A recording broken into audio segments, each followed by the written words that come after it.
What's up, Spartans? Batman from TST Gaming here, keeping you updated with everything Halo. And today we're going over our review of the second episode of the Halo television series, Unbound. But before we get started, please subscribe for more Halo content.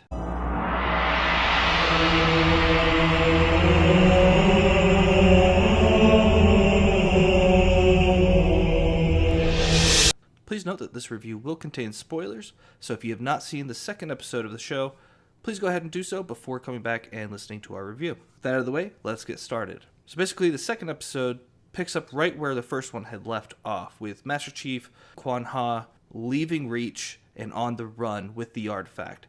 In the beginning of the episode, though, we do see a flashback of a younger John and a fellow Spartan named Soren. Basically, in the scene, they were going to leave together, and at the last second, John backed out and gave his friend only a brief head start. Flash forward to where we were in the story. Going to the rubble, he seeks Soren's help, trying to figure out what to do with Quan Ha and try to get more information about the artifact itself. And because Master Chief more or less betrayed Soren the way that Soren sees it, he's a little hesitant and has a bit of resentment towards him. I thought seeing the rubble was a really cool thing because it is in the books. And just seeing a bunch of asteroids tethered together and the transportation system that it has was fantastic. It was really cool to see Soren because he's a Spartan, but not the kind of Spartan that we're familiar with so far in the story or in the game specifically. We also see that Soren not only has a wife, but a kid as well. It's here that Master Chief kind of learns that the UNC isn't quite telling them everything, and that maybe they shouldn't be taking those pellets for focus. And then meanwhile, back on Reach, one thing I thought that was really interesting is the fact that those in command are trying to figure out what to do with the rogue Master Chief once he comes back. Because he's such a valuable asset, they can't just detain him forever when they could really utilize him, since they're losing the war with the Covenant. Halsey mentions, and kind of goes behind Parangoski's back by saying, oh yeah, we're working together to get Cortana up and running as a way to control the Master Chief. Which is very different than the way that it was presented in the original books. Now, keep in mind, this is a Silver timeline. They're not adhering to the strict canon of the original, which is fine with me. I like that they're taking different approaches. So it'll be very interesting to see how Master Chief and Cortana interact once they meet each other. Does Cortana know she's a method to control him? Or is she going to have to lie to him and kind of start the relationship off on a rocky start without him knowing? And then while we're in the rubble, we meet a prisoner, and he's spent time with the Covenant, and he recognizes that the artifact is basically Forerunner. He doesn't call it as such, but the ones left behind, I think, is the phrase he used. And then he touches it. He's like, nope, not me. He forces John to basically grab onto it. That's when it lights up, and this is kind of where he first learns about Halo, and that there's a destructive weapon that the Covenant are seeking. So he decides that he has to go back to Reach, but he gets Soren to take care of Quan Ha in the meantime. And then when he shows back up, he takes off all of his armor, which I wasn't sure they could really do. He did it also in the Rebel, but they always make it seem like it's a big machine thing that does it.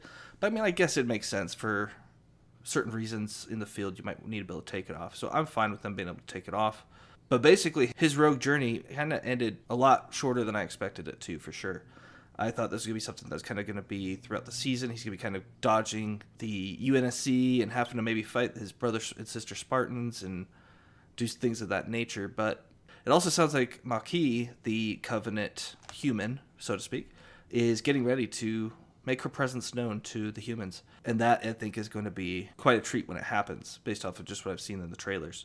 There was some nudity in the episode. Not much, but there was some, which was unexpected. I didn't know they were going to have any nudity at all. The episode overall, I thought, was really well. It didn't have a lot of action. Like, the first episode had tons of action, specifically in the first half. This one didn't really have as much action. It was more story-driven, which is what you want. You want to kind of get everyone interested in the first episode, some story seeds, as well as the action to get their attention. And then the second one is really about building. I'm really excited to see what happens to Quan Ha. Because it almost seemed like she was going to be a bigger part of the show. Same thing with Soren. And I'm sure their stories are not over yet within the season, especially with the new leader on Madrigal that we saw at the beginning of the episode, who was basically killing off some of his opposition. that the UNSC helped to basically establish him as a leader. But with that, I mean, there wasn't a whole lot this episode to really dissect too much. Overall, with this episode, I'd probably give it a solid 7. Just because there's not a whole lot of action, and it kind of undid what Master Chief did in the first episode by turning himself in. It was still unexpected, and that's one thing I will say that I like about the show a lot so far, is in the first episode, we see him, killing Covenant and being the good soldier, and then at the very end, he basically goes rogue.